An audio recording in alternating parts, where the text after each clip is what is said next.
আসসালামু আলাইকুম রহমতুল্লাহি বারাকাতুহু। তো বন্ধুরা, আপনারা সবাই কেমন আছেন? আলহামদুলিল্লাহ, আমি আল্লাহর রহমতে অনেক অনেক ভালো আছি। আমার জন্য সবসময় দোয়া করবেন, আমিও আপনাদের জন্য দোয়া করব।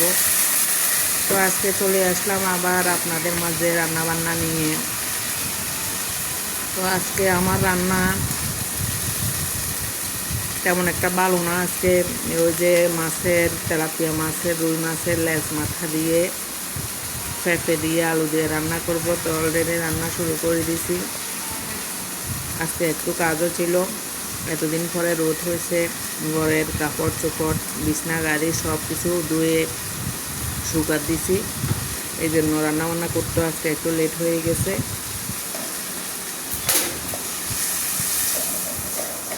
তো আপনারা আজকে কে কী রান্না করতেছেন আপনারা তো বলেন না, আমি যদি আপনাদের বাসায় আবার চলে যাই। তো আপনাদের সবাই দাওয়াত রইল, আপনারা আমার বাসায় চলে আসেন ইনশাল্লাহ। আমি যা রান্না করি তা দিয়ে খাওয়াইতে পারবো ইনশাল্লাহ, আল্লাহর রহমতে। আপনারা তো আমাকে দাওয়াত দেন না, আমাকে একটু লাইক কমেন্ট শেয়ারও করেন না, আপনারা আমার পাশেও একটু থাকেন না। ইনশাল্লাহ আমি আপনাদের পাশে সবসময় আসি, থাকবো।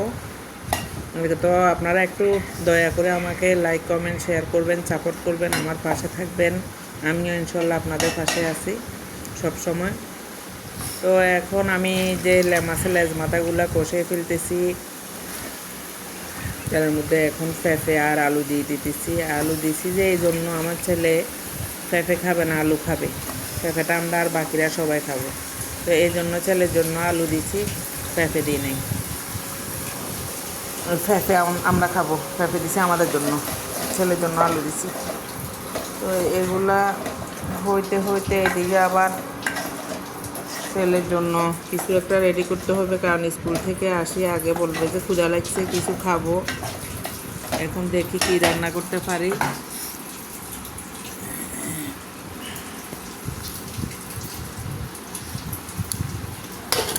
আর কি, তো এগুলো হোক, এইদিকে কষায় জল দিয়ে দিছি, আস্তে আস্তে হোক। এদিকে ছেলের জন্য একটু নারকেল, দুধ, চুটকি রান্না করতেছি, আসলে এগুলো দেব। চলে আসছে ছেলে স্কুল থেকে। তো এখন একটু দই দিব আগে। আমার তরকারিও হয়ে গেছে, ভাত হচ্ছে এখন। ধরো অনলাইন এনে দদি রাখছি, দদি সাফওয়ান। আল্লাহ হাফেজ, আসসালামু আলাইকুম রহমতুল্লাহ। সবাই আমাকে লাইক কমেন্ট শেয়ার করবেন, পাশে থাকবেন। আল্লাহ হাফেজ।